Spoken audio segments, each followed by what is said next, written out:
Programa Temática, bom dia para você. Quem tá junto, já convidei, mas vou reforçar. Vai que você ligou o rádio agora, né? Eu sou Beverly Rocha, nós vamos falar agora sobre o Congresso Desenvolver.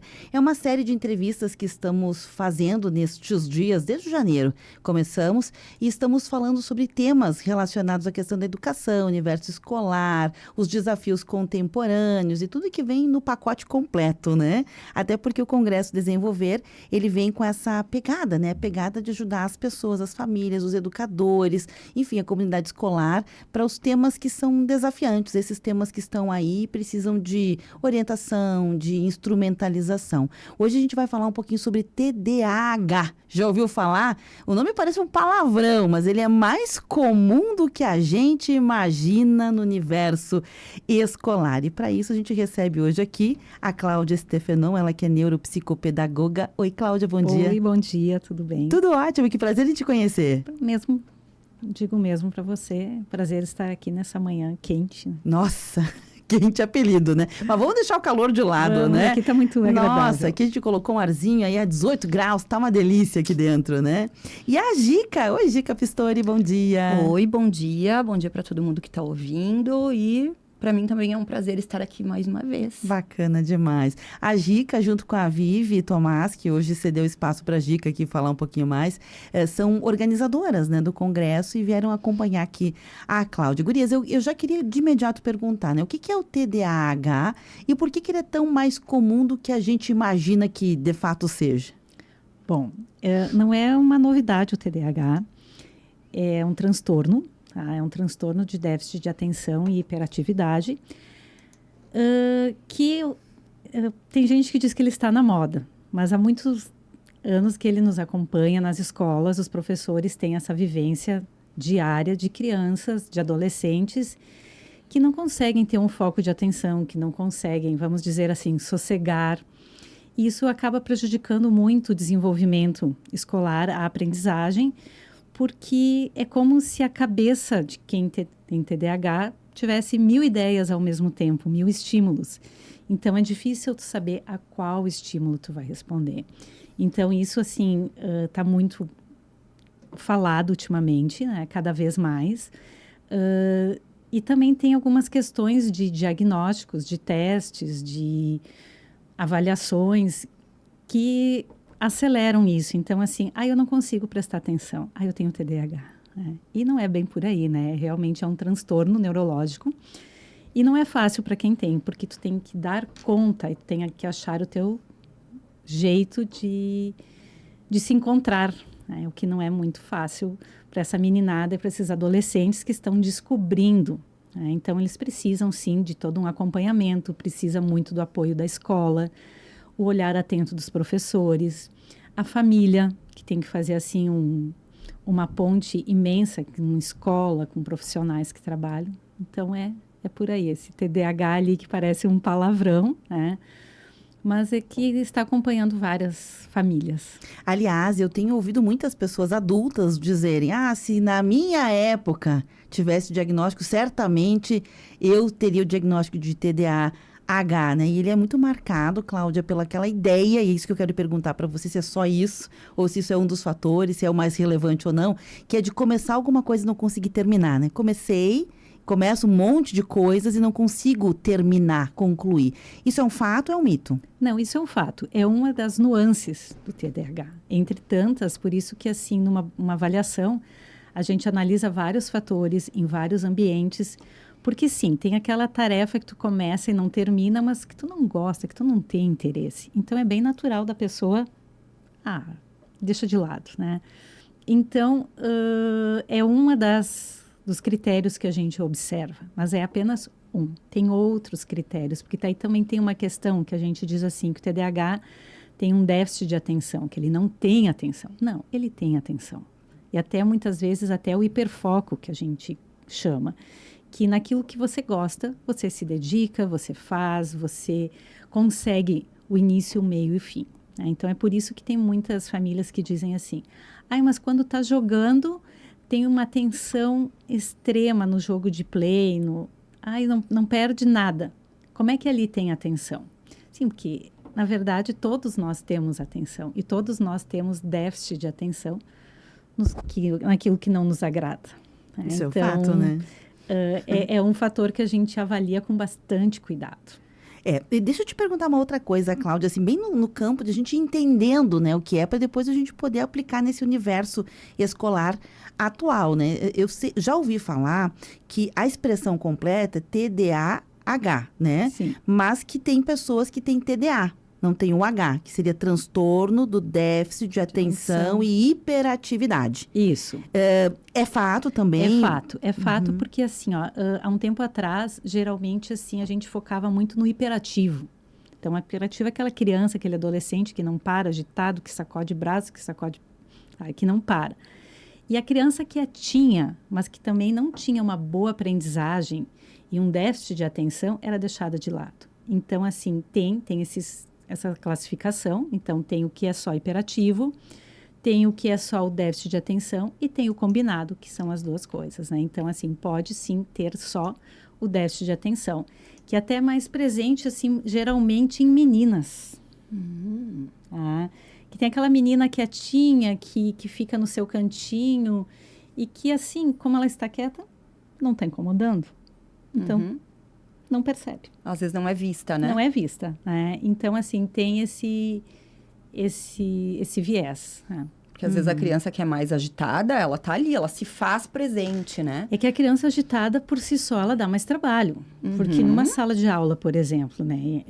E não é fácil o professor, porque ele tem 29, 30 alunos e tem pelo menos uns 2, 3 que não param.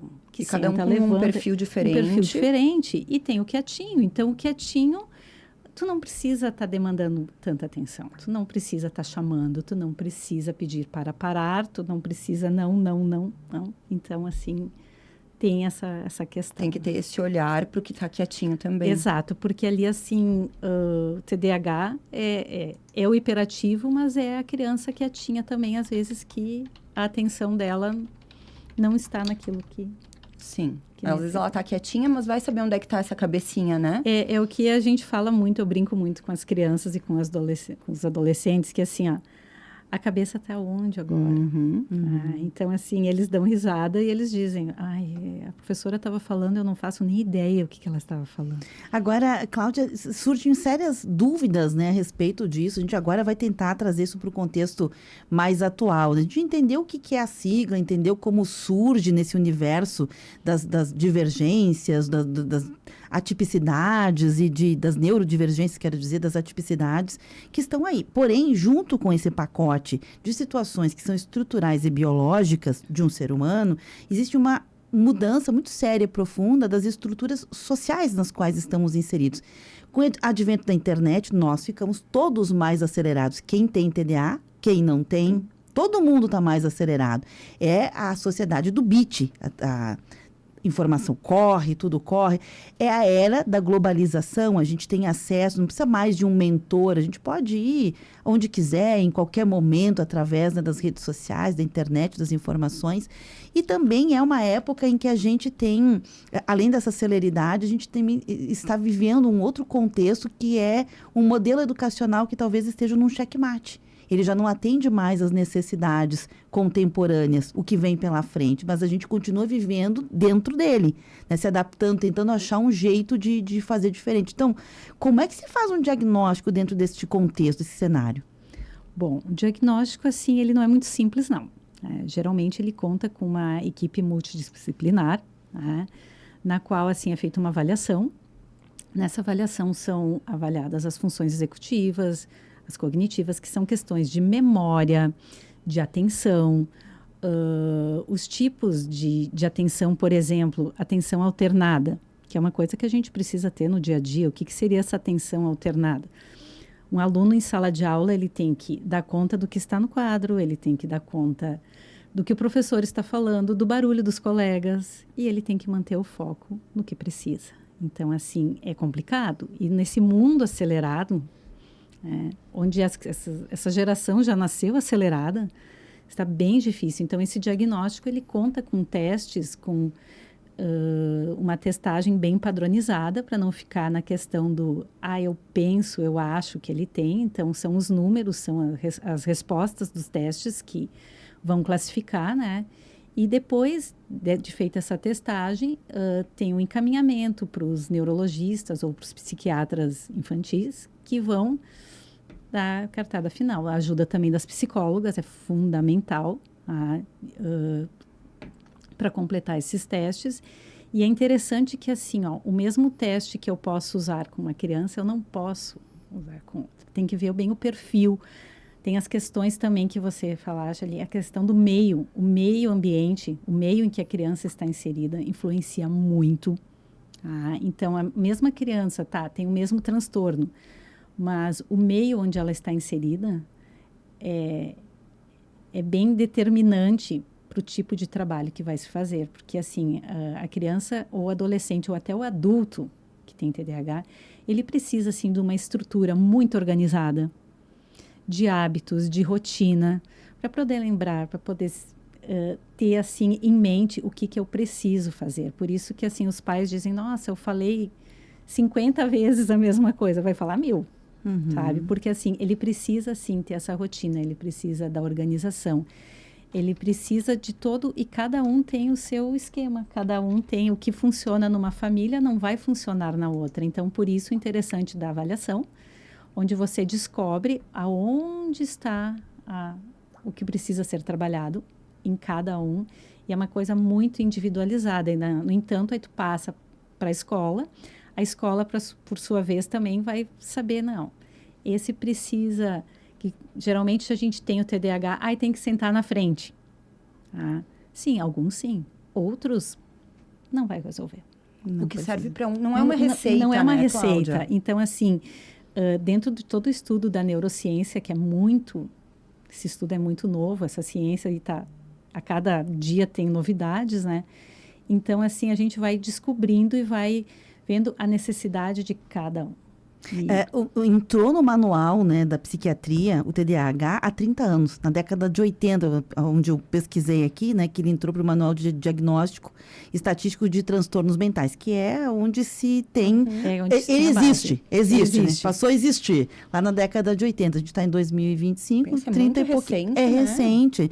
Só que, olha, os dados são impressionantes, assim. Em um período de 20 anos, os primeiros 20 anos da existência de 1980, 20 anos, a prevalência subiu 6,1%, depois 98, 10,2%, e assim sucessivamente vem crescendo. Ou seja, claro, se tem mais ferramentas para fazer diagnóstico. Por outro lado, o mundo continua mudando velozmente, cada né? vez mais acelerado, né? Que loucura, E também, né? assim, logo que teve essa descoberta, na sequência veio, assim, o tratamento era com medicação. Só que foi visto que só a medicação não resolve, que ela precisa de hábitos, algumas crianças precisam de um acompanhamento de rotina, uma sequência de trabalhos, de treinos cognitivos. Então, assim, por isso que cada um é um. E então, hoje a gente já sabe que, ok, alguns precisam da medicação, outros não, mas o que precisa da medicação, alguns conseguem só com a medicação, ou outros não, eles precisam de todo um apoio de psicólogos, de neuropsicopedagogas, enfim, de um suporte a mais, né? Bacana. Cláudia, queria te agradecer a presença e permitir agora que a Gica deixasse um convite, porque é um menuzinho de degustação, né? Obviamente, Claro. Cada família tem a sua situação, mas é importante porque temas como esse estarão presentes no congresso, né, Gica? Isso, temas como esse de transtornos mentais e também a gente vai falar muito da neurociência no congresso, né? Então, o Congresso Desenvolver, ele tem a temática principal de desenvolvimento infantil, a gente vai falar sobre as 4 áreas do desenvolvimento infantil.